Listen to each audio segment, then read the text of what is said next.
কিয়ামতের ঠিক আগে এই পৃথিবীর সাক্ষী হবে এমন এক ভয়ঙ্কর ফিতনার, যার নাম শুনলেই মানুষের শরীরের লোম খাড়া হয়ে যায়। এটি হলো হাজার হাজার বছর ধরে বন্দী থাকা এক ভয়ঙ্কর জাতির গল্প। এটি হলো ইয়াজুজ ও মাজুজের কাহিনী। ইয়াজুজ ও মাজুজ হলো হযরত নূহ আলাইহিসসালামের বংশ থেকে আসা এক জাতি। তারা আমাদের মতোই মানুষ, কিন্তু তাদের স্বভাব, চরিত্র আর চেহারা সাধারণ মানুষের মতো নয়। হাদিসের বর্ণনা অনুযায়ী তারা হবে বেটে, তাদের মুখ হবে চ্যাপ্টা, নাক হবে ছোট এবং চোখগুলো হবে ছোট ছোট।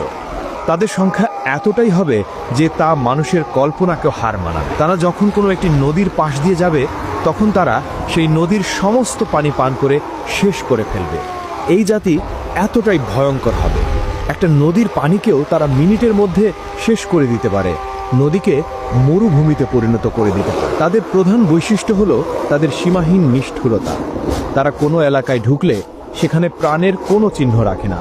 তারা সেখানকার সব ফসল নষ্ট করে ফেলে, সব গাছপালা উপড়ে ফেলে, সব পশু পাখি মেরে ফেলে এবং নারী, পুরুষ, শিশু কাউকেই ছাড়ে না। সবাইকে নির্দয়ভাবে হত্যা করে।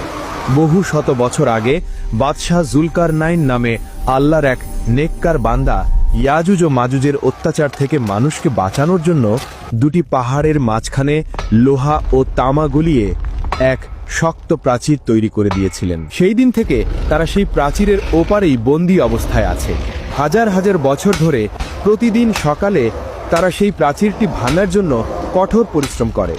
দিন শেষে যখন তারা ক্লান্ত হয়ে যায়, দেয়ালটা প্রায় ভেঙে ফেলার মতো পাতলা হয়ে যায়, তখন তাদের সর্দার বলে, আজকের মতো থামো, বাকি কাজটা আমরা আগামীকাল এসে শেষ করব। কিন্তু আল্লাহর ইচ্ছায় পরের দিন সকালে যখন তারা ফিরে আসে, তখন তারা দেখে দেয়ালটা আবার আগের মতোই মজবুত আর মোটা হয়ে গেছে। তখন তারা আবার দেয়ালটাকে ভাঙার জন্য লেগে যায়। এভাবেই চলছে দিনের পর দিন, বছরের পর বছর, কিন্তু দেয়ালটা ভেঙে তারা বাইরে আসতে পারে না।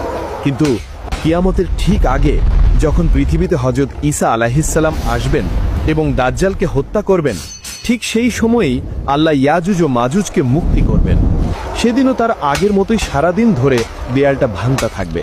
দিন শেষে যখন দেয়ালটা প্রায় ভেঙে পড়ার মতো অবস্থায় চলে আসবে, তখন তাদের সর্দার হয়তো আল্লাহর ইচ্ছাতেই বলে উঠবে, আজকের মতো এখানেই থামো, ইনশাল্লাহ বাকি কাজটা আমরা আগামীকাল এসে শেষ করব। সেই একটা মাত্র শব্দ ইনশাআল্লাহ তাদের হাজার হাজার বছরের চেষ্টাকে সফল করে দেবে। পরের দিন সকালে যখন তারা ফিরে আসবে, তখন তারা দেখবে দেয়ালটা ঠিক তেমনই ভাঙা অবস্থায় আছে।